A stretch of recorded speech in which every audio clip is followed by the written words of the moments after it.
What is up, you guys? My name is Samantha Renee, and this is my partner, Will the Beast.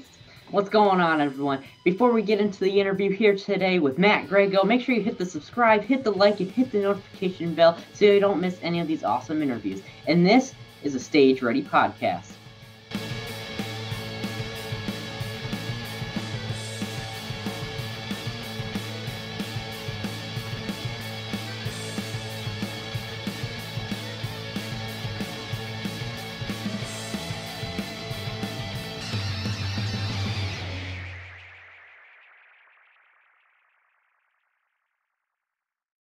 Today we have an IFBB Pro, Matt Greggo, on the show here today, who competes in men's physique.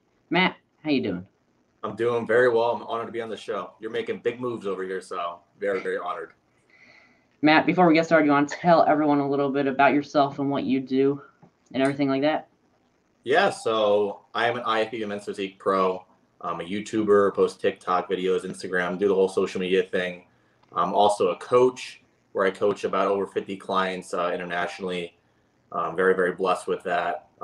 Also, before we get into that, I want to also introduce the other guest in here, my girlfriend Jess, because she can help me with questions as well. But yeah, I've been competing since 2016. I won my first show overall, and I've been shooting for this pro card for 4 or 5 years, and finally got it last year in 2020 when the world, went to shambles, and very, very blessed. Yeah. With everything that happened. Yeah. That's awesome. I'm a huge fan of what you do. I think your whole attitude to the sport of bodybuilding and how you create these YouTube videos, I think it's absolutely awesome, and Appreciate I'm a big fan. So thank you. I'm a big fan of you, though. Oh, thanks. Big fan of your channel as well. Thanks. I like starting off these interviews hearing about everyone's origin stories, and as you can see, Sam and I are huge fans of comic books. Yes. And we love hearing characters' origin stories. So, Matt, you want to tell everyone your origin story? Like, what was your childhood like, and what led to you becoming a bodybuilder? I was very lucky to have some good direction and just morally raised, I think, the correct way. I think that's the reason why, like you said, that I present myself a certain way on social media, because I was raised that way. I started lifting in 2014, but I wasn't like going to a gym. I was actually afraid to go to the gym in the beginning, ironically. So I lifted in my basement. And I would do bicep curls. I do a little like dumbbell press on my bench that I bought, but I wasn't doing anything serious. And the reason I got into it was I saw one of my friends who was kind of jacked. And I was like, you know what? I want to get jacked too. I was like, I think I could do that. So obviously I started lifting, I started eating. I was doing everything wrong for 4 years. Mm-hmm. And eventually I got my first gym membership. And that was a game changer for me. But still, I wasn't like too comfortable in there. I actually went to a gym that wasn't Planet Fitness. But if Planet Fitness is here, it's right. It's like it's close by, you know what I mean? So it wasn't the best. But yeah, I mean, that's how I got started into it. I fell in love with it. I was on and off for about the first 4 years, but after that mark, I got really, really set into it. Yeah. Now, when you said you were doing like everything wrong, like what were you doing? Like not weighing everything out, or just eating whatever, or like what were you doing wrong? So for some reason, when I started getting into this game, I thought that you had to get like shredded. Mm-hmm. Yeah. I think most people do that, to be honest with you. Like, I think you just gotta get shredded. Yeah. So I was following like an OG YouTuber. I don't know if you are aware, Matt Aoks. Mm-hmm. Yep. And he was like eating lentils and shredded lettuce and all egg whites. I'm like, okay, that's what I got to do. I was eating pretty much low carb, low fat, moderate protein. I was making somehow gains on that. I don't even know how, but I just wasn't eating correctly. I wasn't training correctly. I was training in my basement, like I said. Yeah. So I mean, you can only do so much in your basement. So the eating was terrible. The training was terrible. But I was still making progress somehow. I don't even know how that's possible, but I was. But I was making a lot of errors, to be honest with you. Yeah. Yeah, you brought up Matt Aoks. When I interviewed Lex Griffin, I put up this like Instagram post, and I was like, I'm interviewing an original member of Gymshark, and I think about 99% of the people guessed Matt Aoks, and then everyone else guessed Chris Bumstead. So. Oh yeah, I used to follow Matt Aoks like heavily. I was a big fan of his. Yeah. In the day. Now, I want to go back. You said you were like nervous to go to the gym. Like, why were you, and what was it like going to the gym, like a real gym for the very first time? I just felt, and I feel like a lot of people can relate to this. I just feel like I didn't know certain things, like certain machines and how to do things, and I didn't want to be that guy like looking stupid at the gym, which I is could relate to terrible. that. Yeah, because everyone starts somewhere. Like you have to start somewhere, and I was just at home thinking that would kind of solve the issue, but it didn't solve the issue. No. You know, so back if we can go back in time, I wish I would have signed up for the gym, but when I got signed up for the gym, like I said, it was kind of like it was a stepping stone. It wasn't like a big gym, like, you know, like one of these like bodybuilding gyms or anything, but yeah, I became more comfortable with it for sure. Still wasn't too comfortable with it because I was still trying to learn things, and like I didn't want to. For some reason, I was like afraid to ask people, like, "Hey, how do you use this?" I was like, "No, I'm just gonna YouTube it before I hop on it." You know? That's exactly what I did. Really? Yeah. Well, my origin story is very similar. Like when I started competing, I just started doing research on my laptop, and then I was like, "I'm gonna get a day pass and go to the gym." And I got so scared, so turned off. I started working out in my apartment, and the same thing like you did when it came to dieting. I didn't know what I was doing in the beginning. I was like, salads, like, okay, cool. Let me just get skinny, and I was so wrong. But it took me a year to figure that out. Well, 4. A little bit longer. I'm pretty young. I started going to the gym when I was like 10, and I didn't really know what to do. I know, Sam, that you're like 18, according to the people of YouTube. I just don't age. It's okay. Yeah.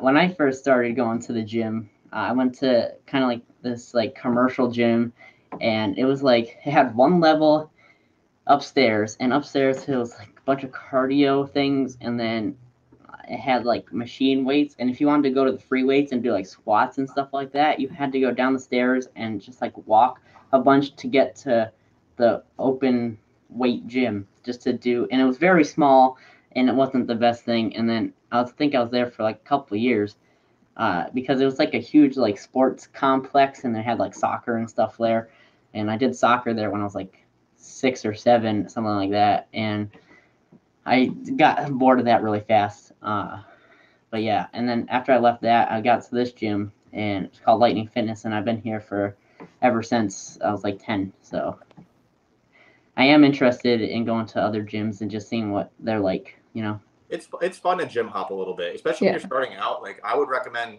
go to different environments to see what you mesh well with, because some people like certain gyms, some people don't like certain gyms, you know. It's true. Yeah. But you got to find out what works best for you, you know. Yeah. Now I just want to go back to the whole like your early childhood. What was your school career like? Were you like the popular kid, or were you like the not popular kid? Like, where did you stand in school? All right, so my scenario was very, very interesting because I was popular, but I was also a gamer. Hey. So it was like, not to say that it wasn't cool back then, but like you weren't popular and a gamer usually, so I was kind of like an anomaly. But I loved to game. For me, I played sports, and I switched to gaming, and then I switched to bodybuilding. And I always had such a competitive urge with everything I did. I want to be the best at it. Yeah. And gaming was something that was fueling my drive for a long time, so I stepped away from it. And I wanted to be the best. I didn't go pro in gaming, obviously, but I was very, very good. I got pretty close to it, and I would travel to tournaments, playing gaming, and it was a really important development for me, because I learned a lot about myself during that time. Most people think, like, oh, gaming, it's a waste of time. I don't know if I would have had some of the success in bodybuilding if it wasn't for gaming, because I learned so much during that time. To be honest with you. You know who James Hollingshead is? Of course. Yeah. Of course. Now you see him go live on Twitch, and he thinks he's really good at it, but maybe you should like message him and see if you could go on together and really show who's boss. Maybe I'll dust off the sticks and be like, okay, James, we got something coming this way now. So what were your go-to games? What were you playing? I played Halo, and that was it. Halo, so no Call of Duty. I played Call of Duty. I was pretty good at it, but I was not nearly as good in comparison to Halo.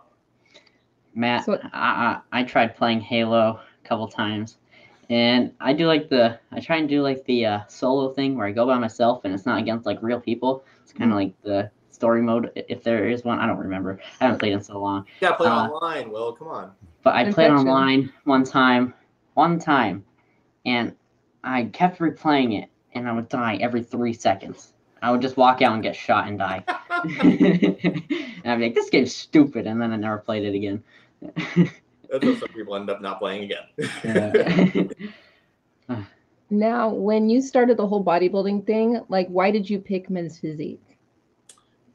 Honestly, I was training with powerlifters and bodybuilders, and I just felt like the way I looked was similar to men's physique. I just love that division from the get-go, like the pioneers of it, like Jeremy Buendia, Sadiq Etzovic. I like the way they look, and I always strive to look like that. Got it. And I didn't really know if I could get that big when I first started off, to be honest with you, like, to get to that level where I could do classic. Classic was even around, or bodybuilding. So men's physique was like the thing I went to. I'm like, okay, that's something I can strive to work for. Yeah, exactly. So I'm like, I'm gonna start working towards this. I didn't start thinking about being on stage necessarily for probably a couple of years. It wasn't until 2015 where I was like, okay, I want to do my first show next year. Yeah. Do you ever think about other categories, or men's physique is where your heart's at? I entertain classic, and I think the thing is my supporters entertain it more. Oh. I do have legs, and I do train. When I do train legs, I train them very hard. I won't say that I'm going to be men's physique forever. I don't think. I think that one day I could go to classic and might have to down the road. Not anytime soon, maybe like 5 to 10 years, I'd say. Yeah. Like, is it because, like, you have legs? Do you ever feel like bummed out that you don't really get to show them off? Sometimes. Yeah. Sometimes. But I will not lie to you. When I'm getting close to the show, those leg days are just not fun. And I couldn't imagine, like, for men's physique guys, we can step back on the legs a little bit and not give as much effort. I know we don't like to say it, but it's true. It's true. Yeah. We don't have to give out as much effort as a classic guy open bodybuilding. Yeah. It just is what it is. But I think if I would want to go that direction one day, I could make a smooth transition. But like I said, men's physique is kind of like that look that we strive for. And now that I finally got my pro card, I feel like I got to give this run to go to Olympia now. Like, I got to make this happen. I got to manifest it.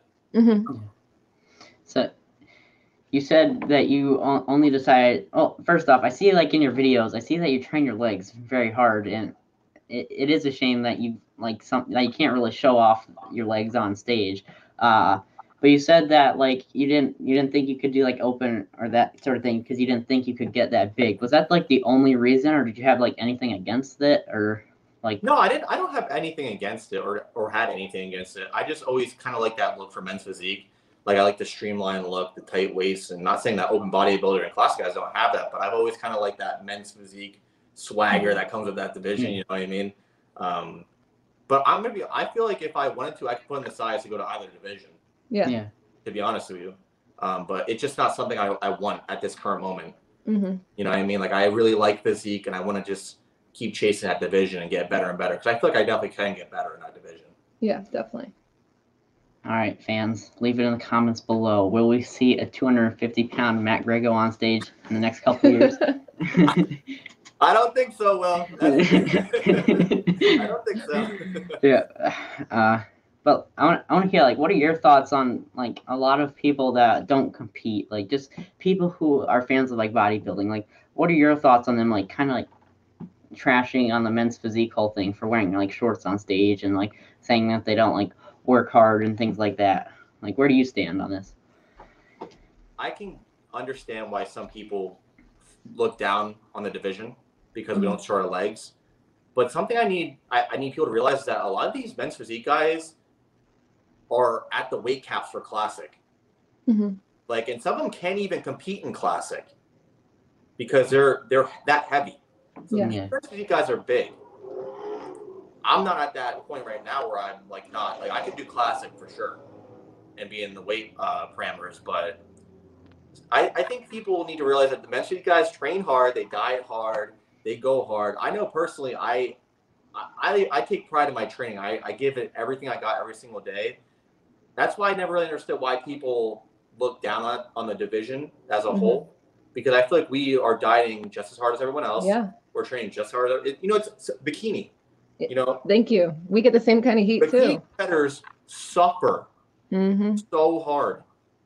Like, I see some of the bikini girls out, I'm like, how are you functioning? Yeah.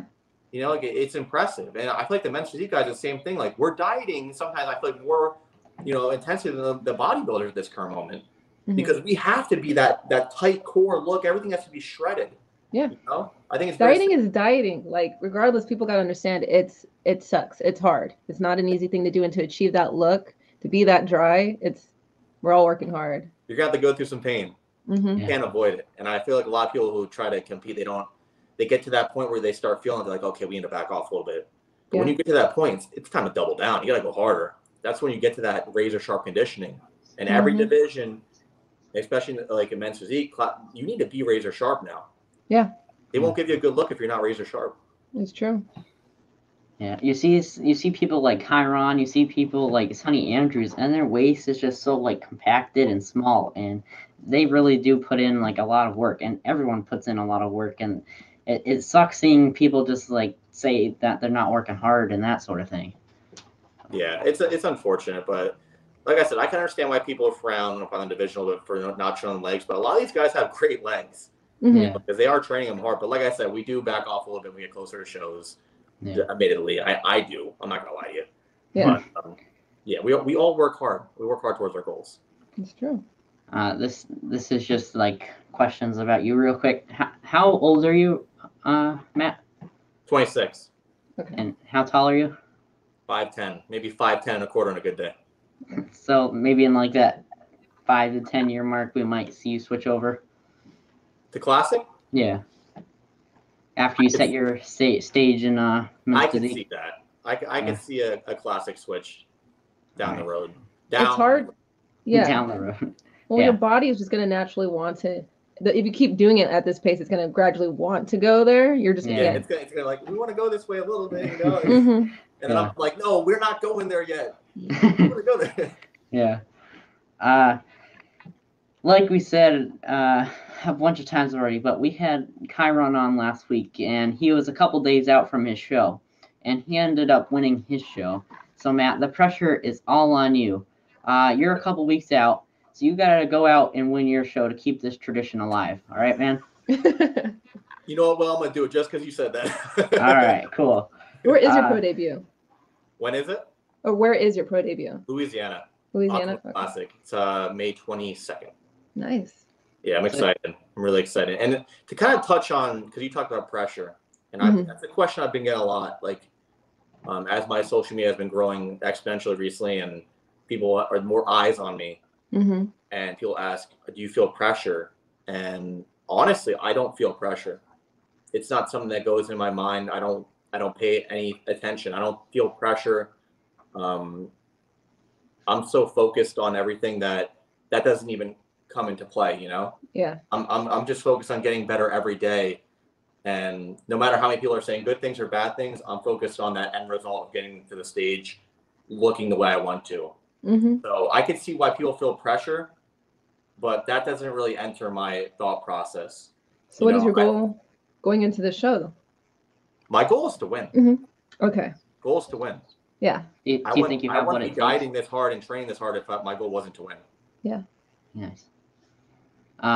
Speaking of having eyes on you, what's it like being in the men's locker room and having all the old guys stare at you? You know what? Some people think that series is staged, and I just want everyone to know that when I go practice my posing in that bathroom, that's not my gym I train at, mind you. That's my cardio gym. I do my cardio and abs there. And I'll go pose, and older gentlemen will stop, and someone will be like, "I'm bigger than you in a month." They're like, "Wow." But it's interesting. It's definitely on TikTok. It's blown up. I think in the past 2 weeks, I've probably gotten like 5 million views on some of these videos. God. Yeah, really? It's insane. Yeah, hop on TikTok. Yeah, it's funny though. I feel like it's also because when good energy is around good energy, it kind of like you attract. And I feel like with the older guys in the gym, they're good. They're positive people. They're happy to be there. They're working hard. When I'm posing, I like to serve myself positive. So they feel like welcome to talk to me. It's not like my bodybuilder like this, posing. Like I'm welcoming. So that's why I feel like more people come up to me nowadays. Yeah. Have you ever had like any like weird people like come up to you and like start touching you or whatever? You know what's funny is I literally just had the first time somebody touched me when I was posing at that gym 3 days ago. Tell us the story. Yeah, I want to hear it. So I'm posing, and sometimes when you can just sense when somebody's gonna come up to you, that that someone's looking at you, and they went to the locker room, came back, and he's like, "You doing a show?" And I was like, "Pardon me?" And then he's like, "Open your back up." I'm like, "Okay." So I open my back pose. He goes, "Oh yeah, he's got the fingering in the back." He goes, "I'm gonna touch it." I'm like, "Okay." It's on my TikTok, and so he just started touching my back. I mean, that was the first time it's ever happened to me. Yeah. It was definitely odd. I'm not gonna lie, it was definitely odd. But yeah, I've only had it happen one time. Sam, did that ever happen to you? I mean, girls always want to like poke and touch my shoulders when they were really big, and I'd be like, yeah, okay, whatever. Poke my. If you're a girl, poke my shoulder, cool. But nothing like that. Okay. Nothing where these like open your back. Let me touch your back. No, I probably would have freaked out. I mean, I try to be respectful, but that one was a little bit weird. But the thing is we did have a nice conversation afterwards. So if he did that and didn't talk to me, I'd kind of be like, what just happened? Did he compete? He didn't compete. He knew a lot about competitions, because then he asked me to he's like, "Oh, can you pull your abs?" I'm like, "What is this guy talking about?" He was, you're ready. You're ready to go. But it was definitely an interesting. Watch it be like one of the top bodybuilders from Well, that's what I was trying to get at. Like maybe he was a coach, maybe he was a competitor. No, I don't think he was either, to be honest with you. Okay. I think he was just having a conversation, want to do some things. Oh my. But I want to go back to your competition real quick. Who is competing at that show? Like, who are you like most worried about behind you? Or are you just like, I'm not worried about anyone. I'm gonna win this. So, like, I don't know who's doing the show. I don't plan on knowing who's gonna do the show, and I'm not worried about anyone doing the show. I mean, that's not to sound arrogant, but I don't think that a competitor, especially for a pro debut, can go and look at the competitor list and start looking at their competition, because that's when you start feeling pressure and you start worrying about things, and that's when you start. If you're not in your lane, that's when trouble happens. So I don't know anyone doing the show. Like I said, I don't plan on researching it. I plan on showing up my best in that day, and Lord willing, that's going to help me win that show and go to Olympia. But I will say that I do have this year I'm dedicating towards competing, and I don't plan on doing one show. So if I win this show, hypothetically, I'm not done. I'm still going to compete more in the year. Yeah. Nice. So. Now, when you do win this show, to keep the tradition alive, like, how do you think you'll do at the Olympia? Do you think you'll be in like the first or second call out? Like, how do you think you'll do? So I think I have a very unique look for men's physique, and I think I have a very, very good front pose and a very, very good back pose. The only thing I can knock on myself right now is that my chest could be a little bit fuller, and I think that would maybe set me back. But I feel like I can make improvements with it during the prep, as I have been. But I feel like I could be in that top 10 with my chest improving, razor sharp conditioning, and my posing on point. I think that it's possible. I don't think it would be smart to think otherwise if you're trying to do this, It's true. Yeah. Did you ever think you would get to this point? It depends when you ask me, because I'll touch on some moments in my competition journey that I would say no. So I won my first show overall. It was the biggest show in my area, and I definitely thought I was better than I was at that point. And I thought I was, great. Like, I'm gonna go pro. This could be awesome. So I did Junior USA's 2017, and I got dead last. Dead last. I was destroyed after that show, to be honest with you. Like, I was so used to winning. I won my first show, and I went to Junior USA's. I got dead last. So at that current moment, I was like, am I made for this? Like, do I have the potential to go pro? So after that show, I stayed down there in Charleston, and I kind of just meditated and had to collect myself together. And ironically, the show I went pro at initially, it's in New Jersey, in Teaneck, but it got moved to Charleston for 2020. So the place the team universe was in Charleston this year. So the place I got dead last at in 2017, I went pro in 2020. So I thought that was pretty cool. But if you asked me in 2017, do I think I'm going to go pro? I would tell you, I don't know. If you asked me in 2018, I would say I'm going to go pro. 2019, I'm going to go pro. 2020, I'm going to go pro. But back in that little frame, I was questioning myself a little bit, which you should never do, though. Now, this is a little off topic, but like, do you have like any like big rivalries between you and another person or other people? Like, are you like friends with everyone? I don't think I have any rivalries. No, I don't believe It's so. good though. I don't think. No, I mean, I think I'm still new into the pro league to have that as of right now. But I don't consider me. I don't think I have any enemies or anything like that at the current moment. To be honest with you. Do you think that any competitors like absolutely like hate you, or what do you? I'm sure somebody does. Yeah, of course. You can't please everybody. You know, somebody definitely doesn't. There's somebody definitely doesn't like me. Yeah, it's like the quote that you're always like you're a bad guy in someone's story or something like that. Well, yeah. Yeah, I mean, sure being successful, they're gonna have haters regardless. Look at me and they're like, "Oh, this guy looks so much better on Instagram. Like when he goes to his pro shows, he look terrible." You know, like things. Obviously, that you you get that with social media. You know, you can't avoid it. It's just you can't avoid it. Yeah. Now you said you were dedicating this year to competing. So you said when you win the show and you're gonna do a couple more after. Is it the goal, or are you planning to just try and get your name out there, be seen as much as possible? That okay before even stepping on. I feel like for especially a rookie season, like you need to get data and see where you stand, but you need to also just get in front of the judges and they give you feedback. I don't think me doing one show would be beneficial to my career at all in the beginning. I agree. You know, so I feel like I'm young, I'm healthy, I'm financially stable, I'm doing well. I have my girlfriend, obviously, she's right here. You know, she supports me, and I have so many people around me that support me. I have an amazing team of people. So it's like, why wouldn't I do this? You know? No, I agree. Why wouldn't I just compete and do shows and multiple shows? You know, 4, 5, 6 even, because I have I'm ready to go. I have support.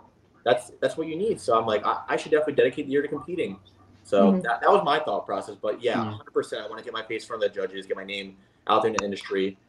Because you know, posting on social media will get your name out there, but you need to actually get on stage against other competitors. You know. And it's so quickly you get pushed in the back, like you know, constantly names are coming. So it's like you got to stay present, got to stay relevant. So you know, 100%. You saw Regan Grimes last year, and he competed in 3 shows before the Olympia. And when he got to the Olympia, he lost a bunch of size. Are you worried about that at all, or are you not? What do you think? I'm not really worried about losing size, to be honest with you. I mean, I could see competitors worry about burning out, you know, just the diet mentally getting to them. But I pride myself with having a pretty good mental toughness in me. So I don't think that's going to be a problem. Obviously, if we're in the process and I feel like my body's going backwards, I don't think it'd be smart to keep competing, obviously. But I think I have like I said, the ability right now to push it and do multiple shows and get my face in front of judges. And I think with men's physique that most of these guys get better the more shows they do. I think for bikini as well, you correct me if I'm wrong, but the more shows they get better. It depends, but yes, I have definitely seen that with girls where the more shows you hit, you kind of get tighter and tighter. Yeah, it depends though, because recipe, you know, that what works best for them. Yeah. Because I've been competing for years now, but I don't consider myself having like I nailed it here. I feel like I'm still trying to figure out that process to nail it every single time. You know, trying to fill up and then try back like all of that combination. Exactly. It's hard, you know. Such little variables can take you all over the place. You know, it's very hard. Well, it's also hard depending how close the shows are to each other. Like there's times where I've done back-to-back shows, which that is hard. Like doing one show and doing a show the next week, like that was pushing it. But how'd you do with that? Like mentally, how did you? Playing and. I literally, after my show, I got off stage. I ate afterwards. It kept it clean. Of course, I had carbs and everything like that. But then I just got back onto it like it was another peak week. So I made sure that night, and I think the next day I ate still was on diet, but I just ate normal, and then I was back on like peak week kind of diet. Tough. It was tough, only because it was like, for me, it's like I kind of look forward to like, okay, now I don't have to be so strict. I don't have to worry about like, and then just to dive back into it, I was like, all right, one more week, let's go. That's impressive. I mean, I don't feel like people understand how hard that is. I don't have any shows planned out where it's like a week scenario, but kudos to you because I couldn't imagine like you're in a different location and then you have to set your mind to like, okay, it's peak week again. Yeah. Like that's tough. The locations weren't far from each other, and then because I had a support system at the time, I literally just got to sleep in the car and he drove, and it was imagine flying though, that'd be a whole different story. Yeah, that'd be. Mm-hmm. I wouldn't do it if it was then, because then I would retain water, and then it would be just too much. That makes sense. So. Yeah. Well, Sunny Andrews just competed, and she's competing at the New York Pro in like 2 weeks. So that's kind of like similar. But she looked great, by the way, too. Yeah. What's that? She looked great. Yeah. She did. Amazing. That division is. There's a lot of excitement on that division. Mm-hmm. Yeah. I'm bummed. Like, I'm happy they have it, but I wanted that division to be in like the US for so long, and then finally when I kind of decided to take my break, I'm like, really? Now you bring it? That's how it always happens. Yeah. So I know for myself, competing, there has been a couple moments where I've had like a couple health scares, things where, you know, it made me wonder or question why I do what I do. But I want to ask, have you ever had a huge health scare? And if you wanted to dive into that. So I have never had a health scare like in terms of like competing. Mm-hmm. But I did have a major health scare back in, what was it, 2018? 2018. Actually, yeah, I want you to come in for this one because I feel like she would help tell the story, because this was a very life-changing moment for me. Okay. Because it wasn't like it was like they pretty much said I had the potential of dying. So it was pretty terrifying.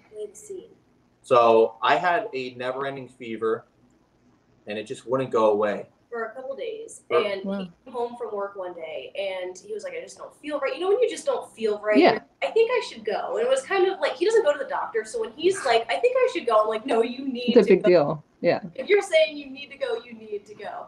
So we go to like a patient first, like a quickie center type thing. Mm-hmm. And this doctor who didn't speak English very well was like, you need to go to the hospital right now. And we were like, okay. And she didn't speak English very well. She's like showing us this paper. She's like, hospital now. Like, and it had this word, thrombocytopenia, on it. I don't know if you guys know what that is, but it's like a blood condition where if you cut yourself, you'll like bleed out. So like bodybuilding, no more. Like, never. You could never do it again. You couldn't go to the gym. You couldn't train. You couldn't do anything. So we're like, what the heck? So we go home and we're like, what should we do? Should we go to the hospital? Like, we're researching this word. We're like, what the heck is this? We're like freaking out. He's freaking out. He's like, I'm not going to be able to compete anymore. He's like, what am I going to do? We go to the hospital and they check him in. They literally quarantined us. So imagine like 2020 back in 2018, like masks, like you're not allowed in here, like stickers all over the hospital door and everything. It was like a 3-day stay, and they were coming in. They thought he had cancer. They thought he had leukemia. They like pulled me out of the room. They thought he had AIDS, everything, and, like, HIV, and like they were like, what? The room, like, because we're not legally married, I wasn't allowed to like hear information. It was scary to me because I'm like, what? Let me in. And they let him go finally after his fever like leveled. Mind you, we still didn't know what was wrong. They didn't figure out what was wrong, mind you. And 3 days later or something, he gets a call and they're like, oh, it was just strep throat B, you're fine. Yeah. Yeah. Could you imagine? Are you kidding me? Where? Oh, just strep throat. You have all this other stuff, but no, we messed up. An infectious disease doctor, every doctor known to man. Yep. Cancer, leukemia, AIDS. Liver biopsy, everything. Crazy. So you're good now. You're good. You're solid. Yeah. Okay. Just like that. But that crazy. Poor thing. That changed my life. Yeah. Like, that changed my life. And I made a video. It's like hospitalized to IFBB Pro. I kind of talk about my story more. Yeah. And after that moment when I got out of the hospital, I trained legs right after I got out of the hospital. Not the best idea. How long were you in there for again? Quarantined? Was that?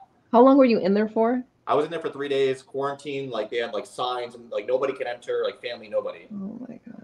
It was scary. But after that moment, I like made a pact to myself, like, you know, Matt, anything you do in life, you just gotta go all in now because you never know what tomorrow's gonna bring. It could be gone. You don't have tomorrow possibly. You never know what's gonna happen. So that was like my moment where I realized that every day is a blessing. Be grateful for what you have because tomorrow could not be here. Be taken, yeah. Yeah. So you went hard in the gym after that. Yeah, I went hard at everything: business, school, gym, everything. That's awesome. Yeah. First, tell me that your insurance covered for that whole thing, or do you still have a big whole thing you have to pay? They did, but they didn't want to in the beginning. They didn't want to. For strep throat, I would have been livid. Oh, I was pissed. I was upset. And second, you brought up like the mindset of that, like every day you never know what could happen, and you should always just work as hard as you can every single day. I kind of got that same mentality from when my mom had her stroke. Ever since that happened, I do that every day. I try and work harder than I did the last day, and I try and keep doing that because you never know what can happen. Because she was perfectly fine, and then one night she just went into the bathroom and she fell onto the floor and had a stroke. And it literally came out of nowhere, and we weren't expecting it at all. And that really realized that anything can happen anytime, anywhere. So you just always gotta just work as hard as you can and just really do what you want. Because, like I said, you never know what's gonna happen. You never know. Every day is a blessing. Yeah. Take advantage of it while you can. Yeah. Now, you kind of brought this up a little bit, and that's like the motivation and like the hard work and the drive. After this whole event happened, what was your mindset like? Were you like motivated, or were you more like in a depressed state for a while? And like motivated. I was so motivated. It was insane. It wasn't just bodybuilding, it was everything. I was like, I told myself that anything I do now, there is no, it's all in. It's gotta be all in. You know, everything I do has to be, you give your all. You leave nothing on the table no matter what, because like I said, that experience told me that it could be gone. Like your days aren't promised. So that happened at the end of 2018. 2019 came, and I was still in school for my business degree. I got the business. Where did I get some really like rare business award, like business student of the year. I got this really cool job where I was working with private equity firm. I was starting to make really good progress in the gym. I started getting ready for my second national show. So after that, my life just kind of started going this way. Mm-hmm. Wow. When did you like decide to compete again? So I decided in about the first quarter of 2019. So about like, let's say like March, or it's around there, that I was like, I want to do another national show. Like my first one went horribly. I got dead last, but I don't think I'm done, because honestly, when I was engulfed in business and everything, I was like, I'm going to be a businessman. I'm going to make businesses successful and everything. But that's when, you know, like my girlfriend and people really close to me, my true people close to me are like, Matt, what are you doing? Like, yes, you can be successful in business, but your future is in bodybuilding, and this is what you are meant to do. You were born for this. But I was so like focused on something else that I didn't even realize that. But they had a conversation with me, like a very, very serious conversation where like, you need to focus on this. So that's when I was like, okay, I'm going to start getting back into competing. I'm going to start doing this again. I'm going to give this that all-in mentality that I need to. Yeah. And that's when I got ready for my second national show where I got top 5. And mind you, I was not in the best of shape going through that prep. I was still kind of undersized. Like, I just pulled it together in that prep. And that kind of like really was like, okay, you have a future in this, man. You barely gave any effort, and then you prepped for 8 weeks and you made it happen. You got top 5. Now imagine if you started to go hard on this. What could happen? True. And what happened? Yeah, exactly. You hear a lot of people like talk like that, and like especially like Fuad, you hear him like say like, if you have this dream and you never know if you can or when you will achieve it, you should just put everything aside and just say, nope, I'm not going to worry about anything else. I'm just worried about getting my dream, chasing my dream. And I think that is like a thing that everyone should like really like keep in their head. They definitely need to keep in their head, and I understand it's really hard to do that, you know. Yeah. But it's something that they should realize, that if you sacrifice for that 1 year, that it can make your life substantially different forever. That 1 year could set you up for life, you know. So if it requires some sacrifices here and some focus here, and it sets you up for life, it's worth it. Yeah. Worth it. So I have a question for you. We kind of already talked about this, but what is the ultimate end game? Is it like getting that Olympia title? Is it trying to turn this into a business, like with your social media? Like, what is the end game for this? So I would say that in terms of social media, I think it's going really well. My coaching is going very, very well. I have a very large clientele base right now, so I'm very blessed with that, 100%. But now I'm just very focused on becoming the best at what I do in terms of the stage. And I'm okay to say here that my goal is to win the Mr. Olympia Men's Physique, and I'm not going to stop till I get that. I'm going to keep on working towards it every single day. That's my end game, is to get to that Olympia stage and win that title. And when you take it, what's the plan after that? After that, I would honestly like to use I want to build a platform, obviously, with what comes with that, and to help more people to just kind of chase their dreams. Obviously, I want to start businesses and everything outside of competing. Because I'm very still engulfed in the idea of like starting business and making successful, but I want to always make sure that I use the platform I developed to help people find motivation, find that drive, and make them realize that they can do whatever they want that it may be. Look at the podcast you formed right here. You're doing great. Some people may say, "Oh, that's stupid," but you're showing right now that look how successful this is becoming. Same concept. You build the platform and grow it and grow and grow it. So that's my goal. I want to win the Mr. Olympia Men's Physique, build my platform, help motivate, inspire, and just create. Because I'm a creative person. I just want to keep creating things. Now, two things. One, like, is it going to be like a one and done with the Olympia? Are you going to like try and win it multiple times, or what are you going to try and do? I'm gonna quote my man Chris Bumstead. I think he said this. He's not going away anywhere for a long time. And second, as we know, you started a YouTube channel quite a while ago. It was at least like 6 or 7 years ago, right? About 2016, yeah. Yeah. So you want to tell everyone how like this whole thing like came about? Like, what made you want to start a YouTube channel? Honestly, I just wanted to I wanted people to come with me on my new experience in life of getting ready for my first show. It wasn't really about like making money off social media or like, trying to push products or anything. I just wanted to kind of take people with me and let them see my weaknesses, my strengths, because I'm not perfect. No one's perfect. I want you to see my hard times. I want you to see where, I want you to see where I was second guessing myself, or when I had like an amazing moment where I started looking better and I felt great. That was my goal. I wanted to bring everyone with me on that. And I was making content religiously, and then I stopped. And I just started making content again 2019, end of like that 2020. And I wish I never stopped. To be honest with you, like I said, with the podcast you have here, you guys are doing great. Like, it's awesome, motivating to me, honestly. Seeing the content you produce is motivating to me to keep making videos. But yeah, I started in 2016. I stopped for a while. Wish I never did. And just trying to start picking things up again and sharing that process again. Yeah, I'm trying to. Oh, go ahead. No, I'm just saying, like, even when I first started, I was like kind of vlogging, like documenting when I was competing, and I almost appreciate those videos more, like, because then you see the realness. Like nowadays, everything's just so like fake. It's like, no hate, but it's like, oh, go to Dubai and get the bar and drop. And it's like, yeah, I think it's cool that people are doing that, but that's not reality. No. Reality is you're at home making your meals, doing your fasted cardio, you're doing cardio, you're training. It's a daily structure. It's not like this lavish lifestyle they think it is. It's just a grind. It's a grind. Yep. Yeah. And there's days where it's boring, and there's days where it's like you get so tired that you don't want to, but I like the realness. Yeah, no, I feel like that's something you have to be transparent with things, show the people everything. Like, show them the low moments too, though, because people need to see that. Because it's not always highs. It's not always the upward trajectory. The things happen.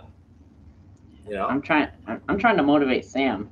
I know these certain Baileys that are trying to get her to do more YouTube stuff. I know. I will get there. Why not? I have content, just I haven't edited and uploaded it. I swear. Oh, come on, Sam. Come on, you got it. Remember we said that 1 year could change everything. You never know. The one person can watch your channel, and that could change everything. Maybe they reach out to you, they give you opportunity. You never know what could happen with this. Yeah. I mean, the possibilities are endless with YouTube, I think. There's so many possibilities. So edit those videos, post them up, and give them a like, and subscribe. I mean, it's gonna happen. I mean, the whole thing that we're doing this, like, I will, if it wasn't for you, like, the fact that you got me out of my comfort zone to even start doing this stuff, this is pretty awesome. So after hearing what Matt said, I'm gonna put those videos together today. Yes, I have time. I'll do it. It's gonna happen. Don't be mad if it's not uploaded till like tomorrow. All right. I'll give you a little slack tomorrow. Yeah, Okay, tomorrow. You have 24 hours. 24 hours. What time is it? I'm starting the clock right now. Oh no, you guys. Going back to the whole YouTube thing, what were the early stages like for you, Matt? Did you ever like find it like really frustrating to do videos, and do you ever look back at your content and be like, "Eesh, that was not good at all"? And do you ever like think of taking it down? Not take it down, but I'll look at my old content and be like, I'm like, I was like, nope.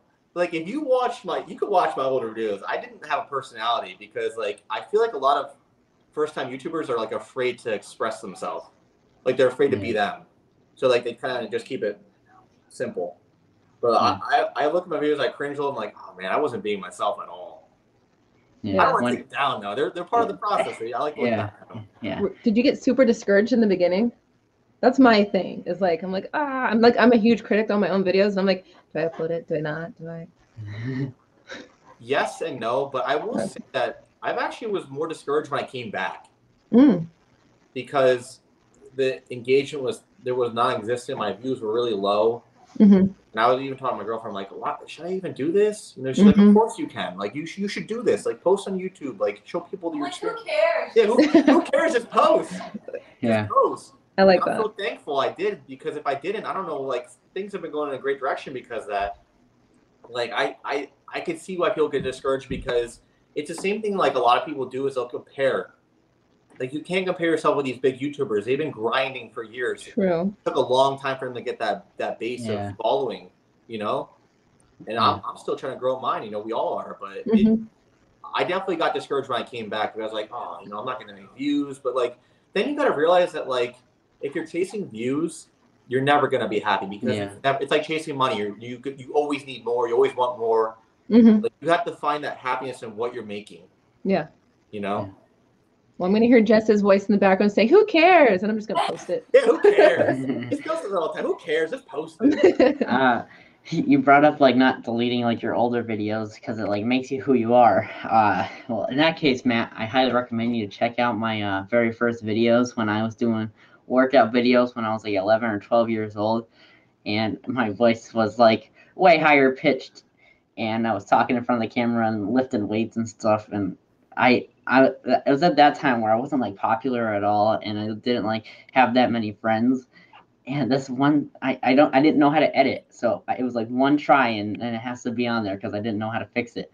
So I remember taking a line from one of the YouTubers I used to watch all the time, and I was like, I did like a voiceover of me showing my whole workout, and I was like, "What's cracking, guys?" And then I was like, "Not much," and I answered my own question, and I didn't know how to fix it. So are they up right now? Are the videos still up? Yeah, you just gotta go back to the very the running one. I'm going back tonight. Well, I'm going back. All right, message me. Tell me what you think. Look for the one where he's running, like his dad leaves him at home, and he's like running to the gym. Oh, you've seen these videos? I have seen these videos. Oh well, I gotta check them out now. All right, but I wanted to bring up Lex Fitness because he kind of relates to you with this whole YouTube thing.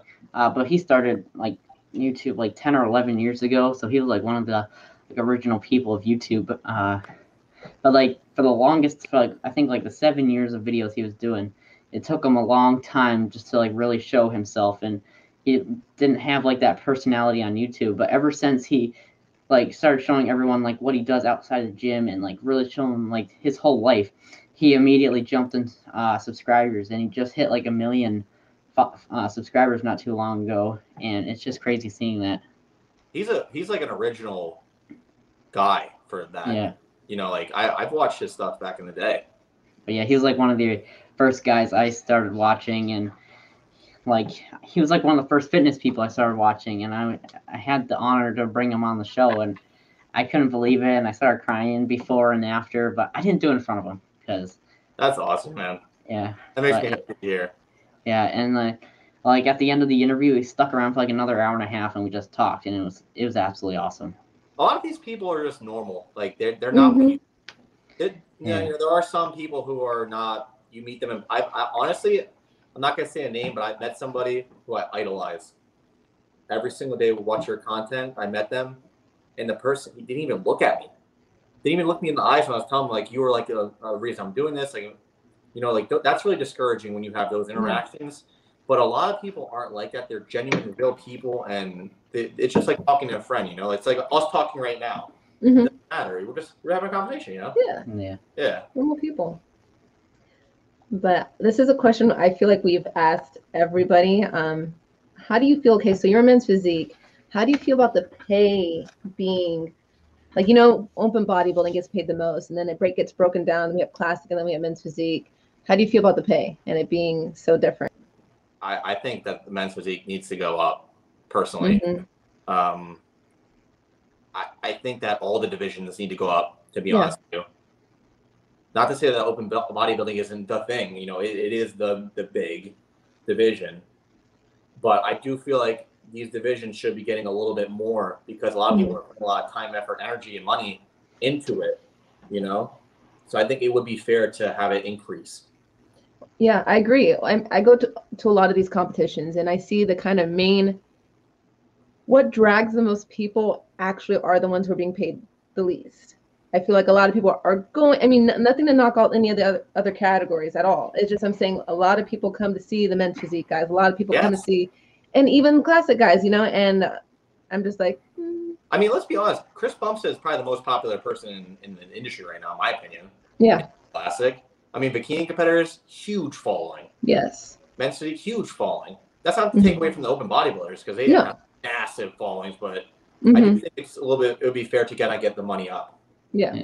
I don't think that time is definitely not, open bodybuilding is always going to be the biggest, in my opinion. I don't think it's going to change. I don't think classic might take over. I don't think that's going to happen. I think classic's going to keep on growing and be, you know, like open body classic. But I don't know. I don't see open bodybuilding losing its steam. Like, it's still going to be the division. But like I said, I do think the money needs to come up. I do think people. I definitely agree with you that a lot of these people are going to the shows for men's physique and bikini and classic. So I do think it would make sense to have that increase, you know. But I don't know. I don't see open bodybuilding losing its steam, but I do think that these divisions are catching up in terms of popularity. Yes. Yeah. That's a good way to put it. Yeah. I still think that there are a lot of people that want to be like that massive, and I think they're trying to be like that. So I think they are still like, I think they still draw a lot of people. Yeah, they do. I just feel like the other categories are probably catching up, you know? They definitely are. So I feel like the pay. Yeah. I mean, you know what? Maybe they will start doing that as time goes on. That would be awesome. Yeah. I feel like that'd help grow the sport even more, you know? True. Yeah. It'd be a win-win for everybody, I believe.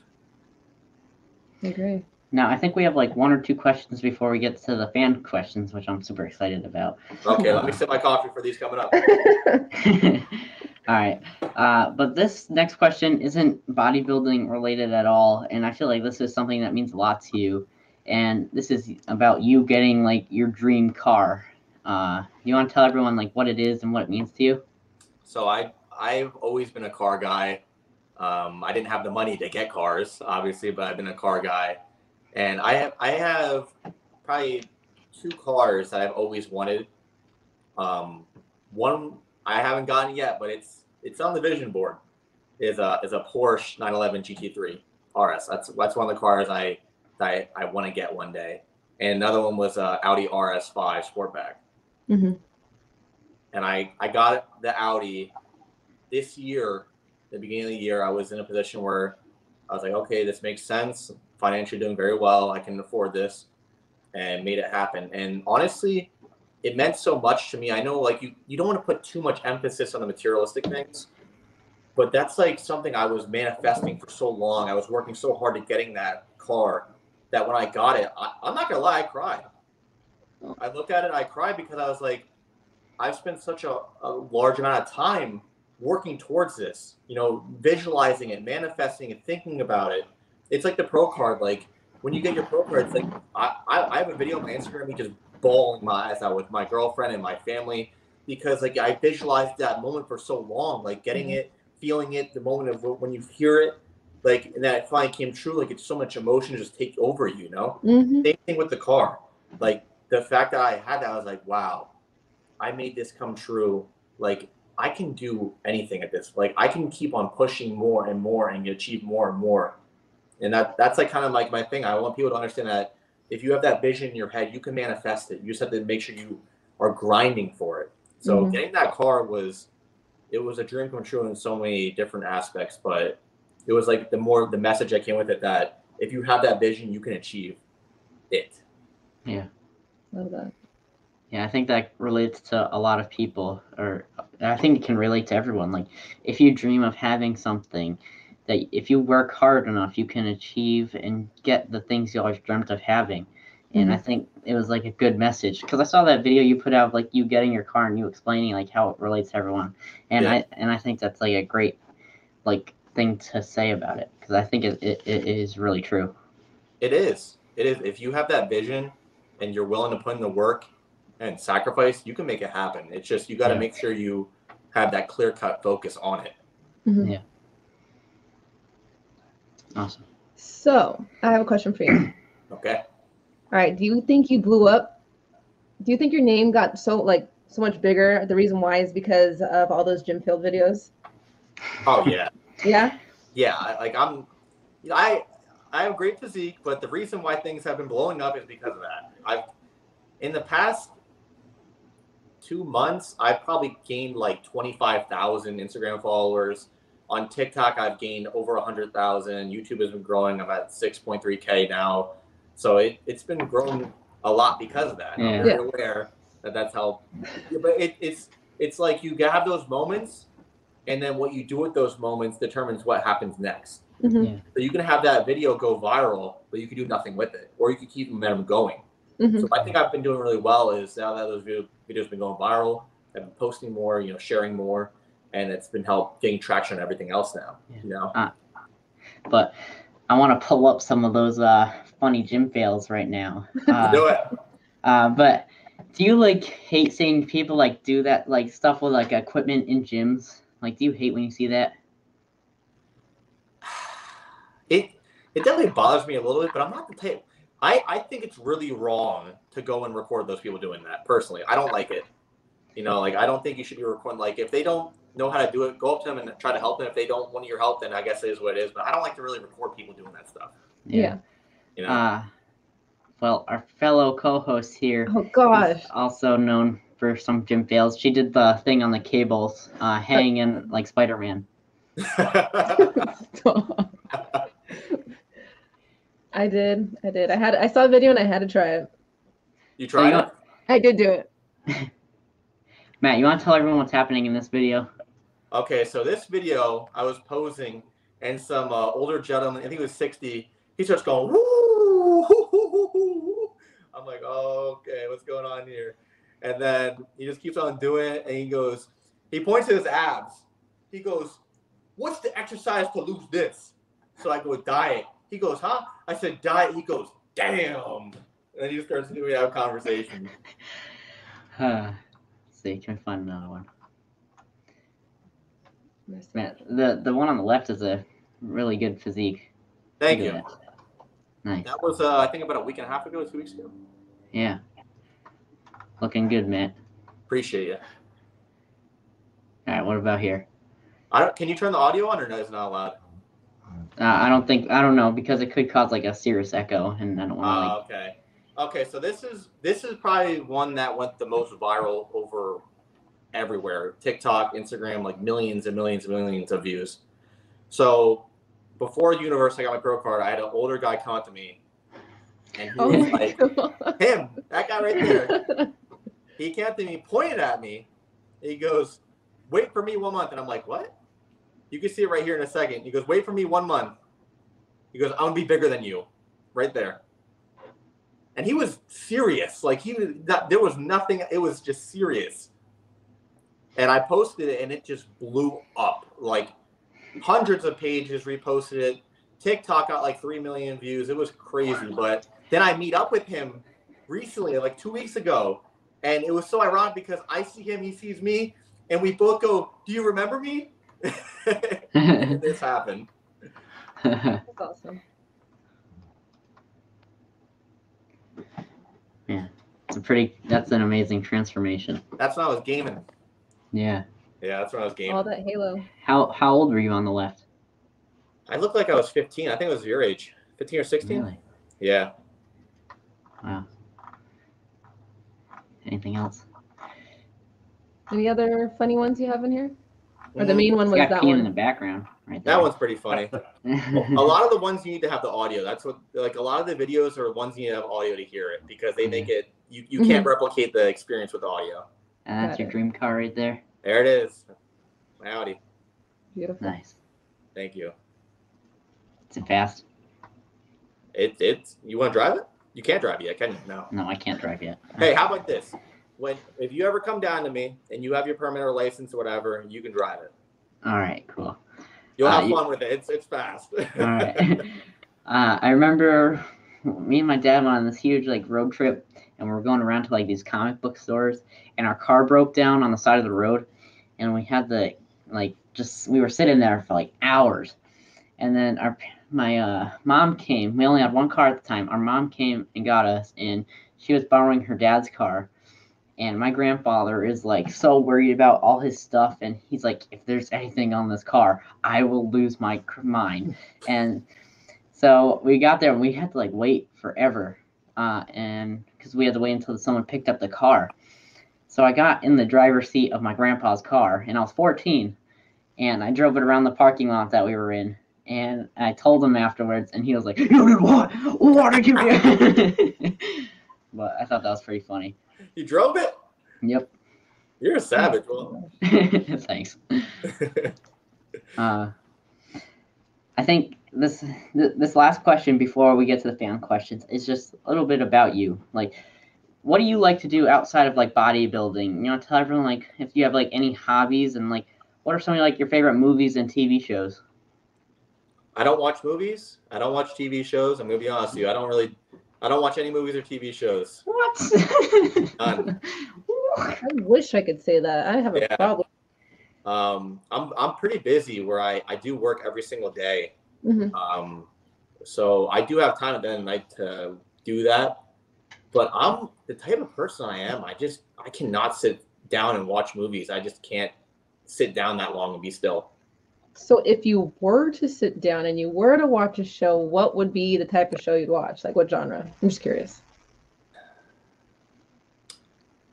Honestly, I like Shark Tank. I know it's nerdy, but that's a show I like. Actually, that's a good show. Yeah, I like Shark Tank. That's the one show I do watch. I do like Shark Tank. Okay. Yeah. So when was the last time you sat down and watched a movie all the way through? Well, I can't even answer that question. I don't know. What about going to the movies? When's the last time you guys went to the movies? We're not big movie people, but the last time we went to the movies was probably like 2 years ago. We saw the Halloween movie. We don't really go to movies or anything. Yeah, we're not big movie people, you know? All right. Let me get off here. I'm about to put on a movie. No, I'm just kidding. What's your type of music like for just like when you're like in the car, like what type of music do you listen to and what type of music do you listen to in the gym, or is it like the same? So in the car, hip hop and rap. Okay. In the gym, ironically, I don't listen to any of that. I listen to purely like hardcore metal, like that type. I don't listen to rap at all. That's the only music. I only listen to like that hardcore music in the gym. To be honest with you. I almost thought you were gonna say you don't listen to music, and I was about to be like, okay, there's something wrong with him. Okay, no, like I need my music. I need my music. All right, awesome. So you want to get some fan questions? All right. So. All right, Matt, or Sam, who do you want to go first? Or do you want me to go first? You can go first. You want me to go first? All right. Yep. Is your girlfriend there, Matt? She just left to get her nails done. All right. Well. Okay, that's kind of good because there's some weird ones in here. But you can ask her when we're off air if you want to. So would you rather have no nipples or nipples the size of cups? No nipples or nipples the size of cups? Yep. I'm team no nips. What show is that? Kyle XY? Oh, that's a belly button. Team no nips. All right. Yeah. Yeah, I would go there too. Sam? What is the closest time you've almost got in a fight at the? Ooh, have you almost got in a fight at the gym? Oh yeah, more than once. Tell details. The recent one, and you know, like I've had people mess up my name, right? But this guy was, you know, I had my headphones on listening to music, and he was saying my name incorrectly. Like it wasn't even close. It wasn't even close. What was he saying? I think he was calling me my last name is Greggo, and he was calling me like Greg with like a weird accent, all this, and then like I'm like yo, my name is not that, and he got mad. Like I corrected him, he got mad. He's like, oh well, you know, people say my name wrong all the time. You know, this that's close enough. I'm like, nah, this is my name. This is my name, and I'm not the type of person where I'm like, if I get my mind stuck on something, I'm gonna like, I push the envelope a little bit, but yeah, like, and then I was like, so are you like, what's the deal here? Like, why are you getting upset? So you just walked away, because I'm like, you just got mad at me for correcting you. That doesn't make sense. Like, you don't go up to someone when you know their name and call them the wrong name, and then get mad because you called them the wrong name. So I was, not to say I was ready to fight, but I was like, yo, what's the deal here? Like, what are you getting upset about? Like, why are you walking away? I'm trying to correct whatever's going on right here. But that's probably the closest thing I got to a fight as of late. When I'm in the gym, I stay very, very like tunnel it. So that only happens like very rarely, where someone will like ask me something and that will happen. But that's probably the only time it's happened as of late. But back in the day when I was younger, yeah, it happened more. But that's when you're immature and you try to pick fights with people because you think you're cool, you know? I mean, I won't fight girls in the gym, but I am pretty feisty in the gym.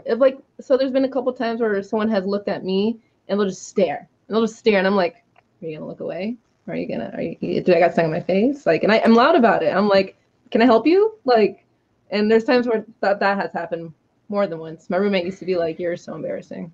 No, but honestly, you need to do that. Yeah. Because they need to know that it's not okay to do that. Yeah. My little sister felt very uncomfortable, and I was like, you don't want to make someone feel like that in the gym.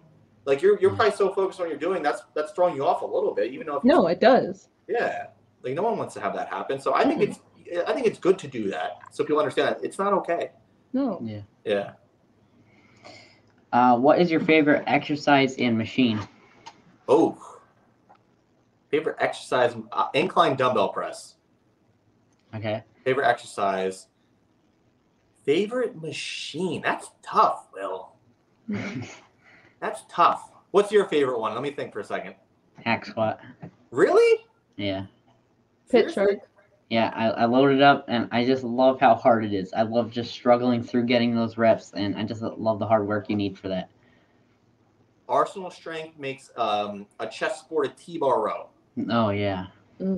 That's one of my favorites for back because it will humble you so hardcore. Yeah. I love that machine personally for my back. Yeah, our gym is supposed to be getting one soon, but it's been like backed up, so hopefully we get it sometime. Yeah, we just got new pieces. We got the incline chest press from Arsenal like last week. It's so backed up. The supply chain is really backed up. Yeah. The one thing I'm most excited for that's been really backed up is the Arsenal pendulum squat. Oh. You ever use it? Nope. I want to so bad. You used it? Oh, I haven't. Yeah. It's amazing. Yeah. But I love my leg machines. Like. Yeah. I'm a men's physique guy. We don't train legs. Oh. Just put some shorts on. You're good. So what? I mean, we kind of already talked about this. How you don't watch movies, don't watch TV. But what do you do? I mean, I know you do your business. What do you do outside of bodybuilding? I like to just hang out with my friends, honestly, the close people to me. Me and my girlfriend hang out a ton. We're so weird together, honestly, that we can do anything together and have a blast. That's probably why we don't watch TV and movies, because we can do anything. You don't need to. Yeah, we can just have such a good time doing anything together. So I spend a lot of time with her, and we just, have fun, mess around every day. Like I said, I'm very, very grateful to have her, because when you're on prep, it makes it a lot easier to get someone there to help you out a little bit. And, the company is really nice too. So, it does. We do anything together. We have fun. That was one of my questions was your support system. I was going to say, how much does that play a part into competing? Oh, it is. You know, like people see you on stage and that it's you, but there's so many people who go into that look, you know? Yeah. Like the people, like, you know, my family, my girlfriend, the people I train with, people who are close to me, even my clients who, you know, give me that motivation when I see them like killing it. Like it's all a factor. So I'm very blessed with a very strong support system. And it definitely is a reason why things are going so well for me right now, because I'm so grateful to have those good people in my corner. And I would say I pride myself in, and not to say I don't want to welcome new people in, but I'm very, very careful with the energy I keep around me. Yeah. It's very important in this game to just control the energy around you. Do you think it makes, so like, just one more question, because it kind of ties into it. Do you feel like competing makes it difficult for dating, or it's just you guys have done it with each other for so long that it kind of is just like the norm? It doesn't make it difficult for us. But for anyone else, I could see the struggles that would come with it. You know, like if one, so she doesn't compete, which I think is good, because I think if two people are competing, it's a conflict. But the thing is, she's so understanding of it that there is no issue at all. But I could see if like you're in a relationship, a new relationship, and you can't go out to eat, or you can't do this. Can't go on dates. Oh, you can't go on dates. Like that's hard. That's really hard. So go to sleep early, wake up early, like. Yeah, I can see the struggles with that. So for me, I'm blessed it's not an issue, but I could see a lot of people who do have issues with that.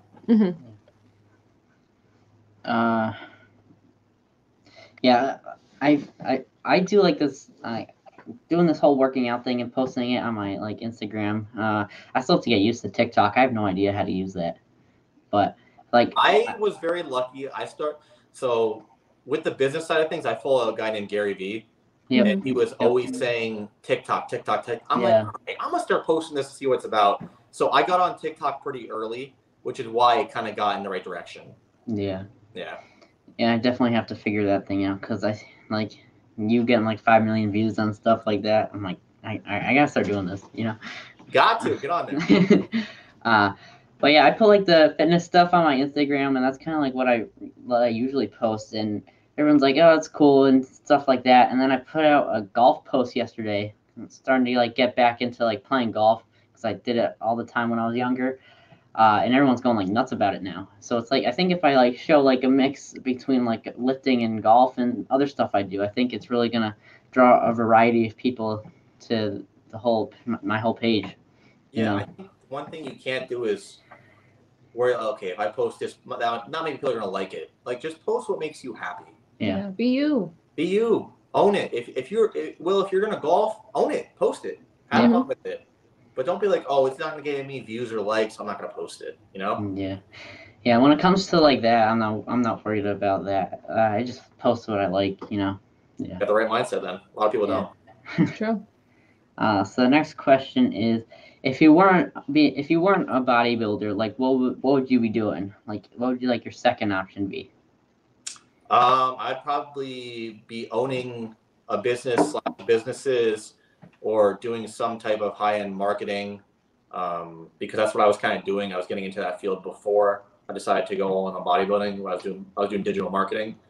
So I think I would definitely be in some aspect of business, most likely marketing, or something with owning a business. 100%. So what is your biggest pet peeve in the gym and outside the gym?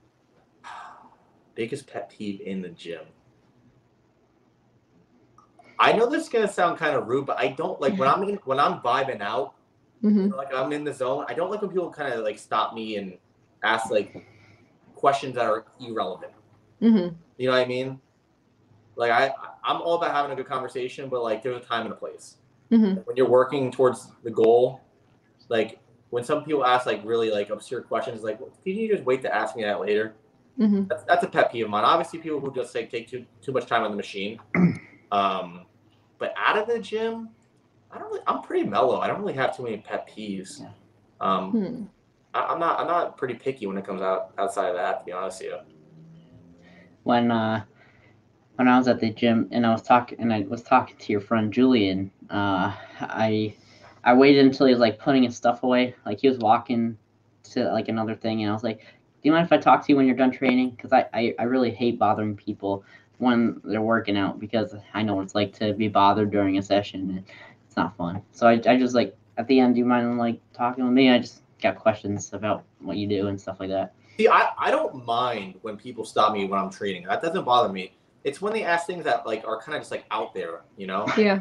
Like I don't like that. But I'm okay with people asking me questions or whatever. That's no biggie to me. Yeah. You know what I mean? I actually like it when people ask, like, they actually want to know, like, or there's people who come up to me like, how do you use this? And I'm like, oh my gosh, like, I want to help you. That's nice. Or like, hey, are you getting her for a show? You look good. Like, yeah, that's awesome. Like, that's fine. But when people are like out here with the questions, like that's Okay. All right, this next one's gonna make you think. If you could change anything in the world, what would it be? Gratitude. Okay. I want people to have more gratitude. I think that'll change a lot. Yeah. I'm leaving the next question for Sam. I knew it. I knew the way you were hopping. Oh, so anyway. Would you rather? You ready, Matt? You ready, Matt? It's a would you rather question. Yeah, you might want to sit back for this one. All right, Okay. let's go. So, would you rather make love with a hideous, ugly person, or make love with a gorgeous dead person? Dead? Yeah. Yeah, like the most beautiful dead person or the most Like ugly freshly dead dead, person. but dead. I don't know if that's okay with me to be. I don't think I'm gonna be able to do the dead person. I feel like that there's a line. You're crossing that line. I agree. Sam, what would you do? I would take the ugly person. I just put a bag. It's okay. I'm just kidding. I'm terrible. I'm just kidding. I couldn't do it with a dead person. I don't care how gorgeous, whatever. I'm like, you're not breathing. You're dead. There's a name for this, and I'm not doing it. There's no coming back from that. You can come back. There's no coming back from that. Yeah. Yeah. All right. Here's another one. You ready, Matt? There we go. Would you rather always be naked 24/7 or always have people watch you make love? There's a name for that. There is? Never mind. You know this topic well? So it's always be naked or have people always watching you make love? Yeah, so like say like when you're about to do it, there's like a TV that comes on and everyone in the world just tunes in. Like I said, there's a name for that. No. We're not having that. You'd rather be naked. Going to a store naked by yourself. Am I gonna get in trouble? No. Oh, well, I don't know. We're getting naked. We're walking around. We're having fun. Hey, how you doing? To the Joneses. Yeah, how's it going? Naked. I don't want to have people see me doing that. Yeah, it's a because that means also the person with you is seen every day too. It's true. Yeah. All right. Next question. All right. So, would you rather pause or fast forward button? Like, which one would you rather have? A pause button or fast forward button in life? Well, into your life, yes. So, I'm gonna say that, and the only reason I say pause is because I feel like sometimes like I get so caught up with the next that I don't even appreciate what just happened, which I'm always trying to work on. Mm-hmm. So I would say just a mini pause so I could just really take in what happened and then get back to it. And it would help you a lot in your shows. Like, say you're like a day out, or when you're about to like walk on stage, you could be going up and you could be looking at everyone. You can look at yourself and you'd be like, I don't know if I'm gonna win. And then you press pause and you can leave it on pause for however you want, and then just really focus on what you want to do. Like, give yourself another 3 days before you press play. You know? You're on to something, Will. You're on to something. That was swift. Now, I have a question for you because I personally have an incident like this. Have you ever had like a mental breakdown during prep, like due to food? Oh, 100%. And you know what? If people say they didn't, I don't believe them. I don't believe them either. I don't believe it because, like I said, I consider myself to have a pretty good mental game. Mm-hmm. But you just get to a point where it gets you. Yeah. Whether it's like you're out somewhere and everyone's enjoying some really good food, and you're like, oh, that'd be nice to be eating there right now. It's like nice out, you know, they're all outside eating. Mm-hmm. Yeah. I definitely had some mental breakdowns. And like I said, I think everyone probably has. Yeah. The reason why this is fresh in my mind is because yesterday I was out to eat with my family and a couple friends, and my mom decides to open up and talk about, oh, I remember when Sam was on prep, and she's like, oh yeah, she had a mental breakdown when I brought home a giant thing of pizza. And I think I was like a couple days out, and I was like, oh, I think, and they also used my food, like my prep food, for something else. And so I go to open my fridge, and I'm like, okay, I have no food. And then they walk in with this pizza, and I just literally, like, I just walked into the garage and got on the treadmill, and I was bawling my eyes out. Just really? Crying. Yes. See, are you the type of person who will smell it, or you just can't do it? Like, It depends what it is. Some things are like my weakness, and pizza is like smelling it, I would be like, let me just bite it. Let me just. Oh yeah. I just would rather keep it like me. I'm the type of person that just don't bring it in the house. I don't want to see it. Yeah. Like, or smell it. Since we're on the topic of food, what's everyone's favorite food here? Okay, so Hard. this is really obscure, and it's not my favorite, like, you know, like whole food, like like people have burgers and that. There's these things, they're called cookie sandwiches, but I call them cookie cakes. It's buttercream with a cookie and a cookie. What? And it's from this specific place called Weiss, where I live, Weiss Market. I've never found them anywhere else the way they make them. It's a soft cookie with a buttercream. It's my favorite thing ever, like, for dessert by far. I used to, after my shows, I eat like 6 of them. It does. Yeah. It's next level. It's next level. But I'm a sushi guy. I like sushi. Yeah, that's mine. Yeah. Or I'd have to go, there's this local, or it's not, it's in Amherst, Mass, and it's a pizza place called Antonio's, and they do pizza by the slice, and it's like the most insane. Like, my favorite there, my top 2 favorites there is like this. It's called the burrito pizza. It has chicken, rice, and beans on it. It is so good. But my number 1 is tortellini pizza. It is so good. About this. Yeah. Wait a second. It's got rice and beans on the pizza. Yep, it's so good. It's so good. I'll take your word for it, Will. I don't know. It's good. It's so good. Okay. If you ever come up here, I'm bringing you there and I'm making you try it. You know what? I'll probably end up loving it somehow, to be honest with you. Yeah. Yeah. I'm a sweet person. I just love Rice Krispie treats, cookies, brownies, brownies with Oreos. Oh yeah. Yep. All Sam, I have a sweet tooth, and it's my kryptonite. Big time. My brother hates Rice Krispie treats.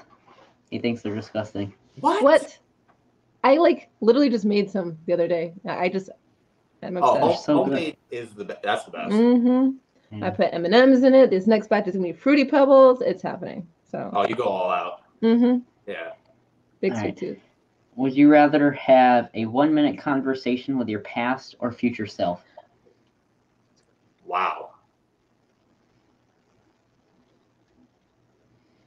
I honestly, I don't think I'd want to have a conversation with my future self, because whatever's going to happen in the future, I want to let it happen as it's meant to be.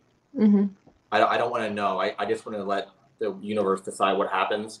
I'd rather talk to my past self, to be honest with you. I don't want to go to the future. Would you be afraid that you would change your past, though, speaking to your past? Like, you know what I mean?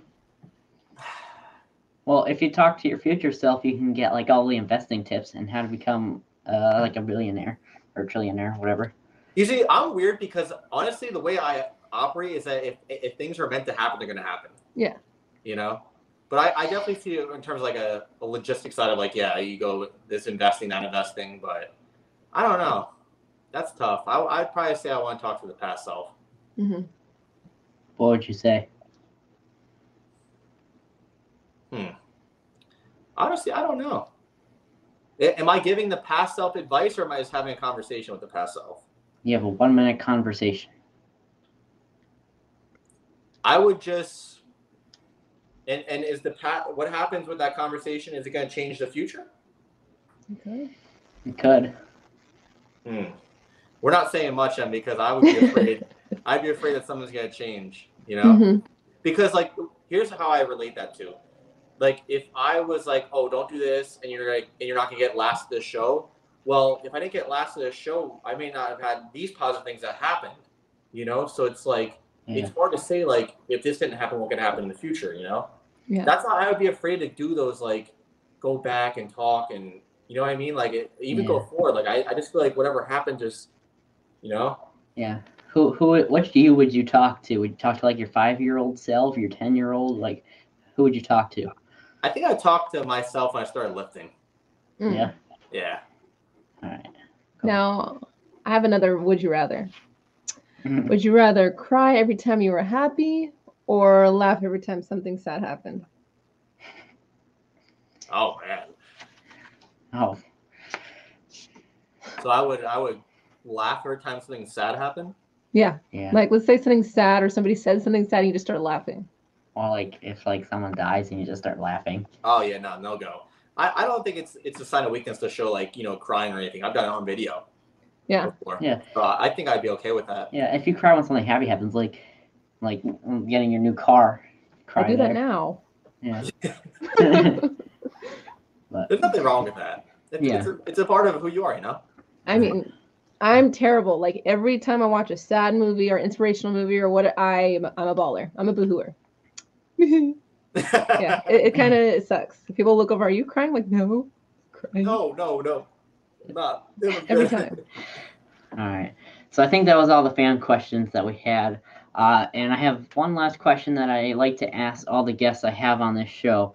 And this question is for people like me who aren't the most popular in school. And it's for a lot of the people out there that are stuck in life right now, but they have this huge goal in mind. And they're not sure like how to get started and how to like get after it. So what advice can you give these people to go out and chase their goal? Just start. Mm-hmm. Just start.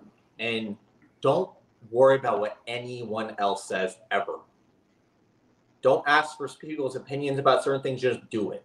Yeah. Because whatever happens, if it goes wrong, you're going to find a way to make it go right down the road. 100%. And if you start asking for outside opinions, it might veer you off course. You might end up somewhere you don't want to be. So just start, focus, be ready to work, and don't ask for too many outside influences. But I would say it's good to get some sort of mentorship, like someone to help you out. There's nothing wrong with that. But make sure the voice that you have helping you is someone that is actually going to help you. Yeah. Yeah. So I'm going to leave it at that. I think that was a great answer to that question. And I want to thank you, Matt, for doing this second episode of the Stage Ready podcast. Of course. I hope you had a lot of fun with this. I had a fun time. We should do it again. Right? Yeah, Let's definitely. do it again. Love to get you back on here. But go out, win your show. Keep the tradition alive, my man. Have to. Got to pull another Chiron, right? Yep. Yeah, Matt, good luck. You're going to do amazing. Thank you. I really appreciate that.